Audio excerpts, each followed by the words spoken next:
Hey, Susan Berkley back with the Inside Voiceover Video Training Blog. We're on location this week. This is not a backdrop. It looks great, right? It's an actual beautiful park.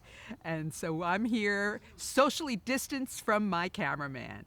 So this week I want to respond to a great question that we got from subscriber and virtual bootcamp participant Nicole Anderson, who asks, so when you get started in voiceover, do you need like an attorney, a tax professional? Do you need to register your business?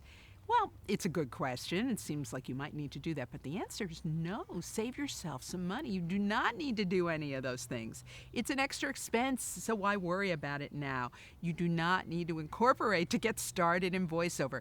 These are decisions that you will make with your tax preparer as your business grows, but as a beginner, don't even worry about it. But do keep careful records because you will probably, depending on your tax situation, be able to deduct the expenses that you invest in your studio, in your training, which is great. So Nicole, she's coming to our virtual boot camp. Make sure you keep those records. You'll probably be able to deduct it from your taxes.